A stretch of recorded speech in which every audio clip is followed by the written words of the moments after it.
Let's go and buy Vans Super Low Pro at Glorieta.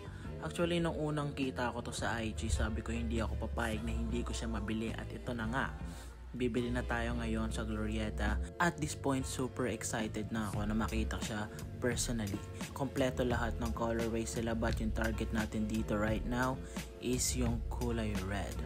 So, nagpa-request na ako niya ng size at ang sabi ni ate, kailangan +1 daw sa size since maliit daw ang sizing ng Vans Super Low Pro. So, my size is 9.5.